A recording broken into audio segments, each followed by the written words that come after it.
ये लड़की एक ऐसी जगह जा फंसी जहां उसे ने कोई बचाने वाला था और उसके आसपास सिर्फ सुनसान जगह और हर तरफ डरावनी अंधेरी जगह थी और उसी बीच उसकी तड़प तड़प के मौत हो गई।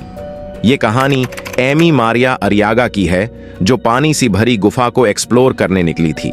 एमी के साथ उसका दोस्त एलेसेंड्रो मोराटो भी था, जो एक डाइवर ट्रेनर था। जैसा तैसे एमी ने उसको मन लिया डाइविंग के लिए और वो भी तैयार हो गया।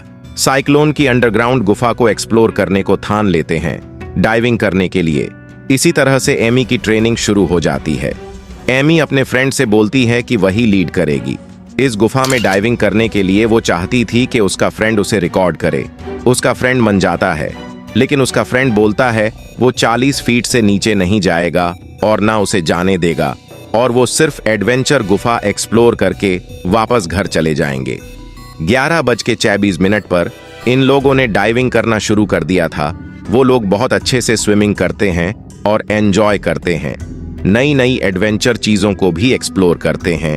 फिर एलेसेंड्रो एमी को लाइट दिखाता है, जो कि नेचुरल लाइट होती है। ये सब देखते हुए ये लोग आगे बढ़ते हैं और आगे इन दोनों को आगे बढ़ने पर 2 रास्ते दिखते हैं, जिसमें कि एक वो रास्ता था जो आने वाले टूरिस्ट एक्सप्लोर करते थे और वही दूसरा रास्ता डेंजरस था, जिसमें कि कोई नहीं जाता था। लेकिन एमी नई नई चीजों को एक्सप्लोर करना पसंद था, इसी वजह से वो डेंजरस रास्ते को एक्सप्लोर करने के लिए आगे बढ़ने लगती है। ये रास्ते में जाने के बाद वो लोग ने कुछ ऐसी चीज देखी जिसे पहले किसी ने भी नहीं देखी होगी। एमी बहुत खुश थी क्योंकि उसको नई नई चीज देखना बहुत पसंद था।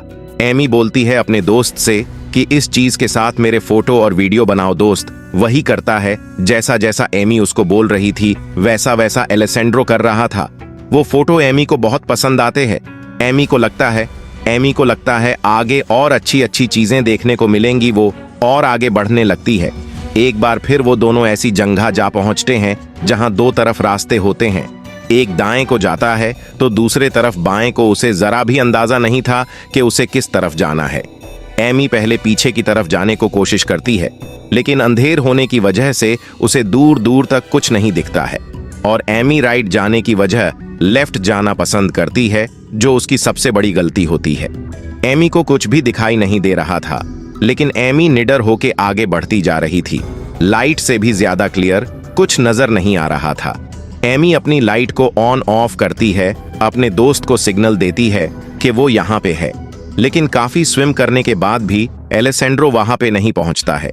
एमी को हल्का बहुत डर लगने लगता है कि उसके साथ उसका फ्रेंड एलेसेंड्रो नहीं होता है। एलेसेंड्रो भी लाइट जला के एमी को ढूंढने लगता है, लेकिन उसे भी बहुत ढूंढने पर एमी नहीं मिलती है।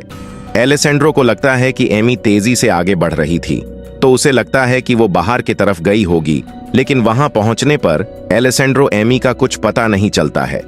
एमी घबराती है और खुद को एहसास दिलाती है कि उसका साथी एक बहुत अच्छा डाइवर है और मुझे जल्दी से जल्दी ढूंढ लेगा। 2:15 पे एलेसेंड्रो सोचता है कि एमी का ऑक्सीजन सिलेंडर कहीं खत्म ना हो जाए।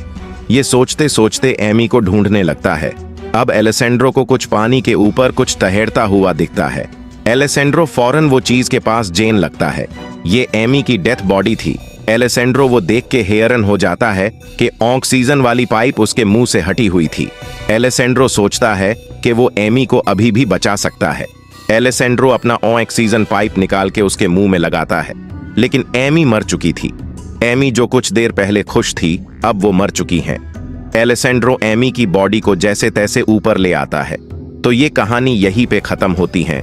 वीडियो देखने के लिए धन्यवाद।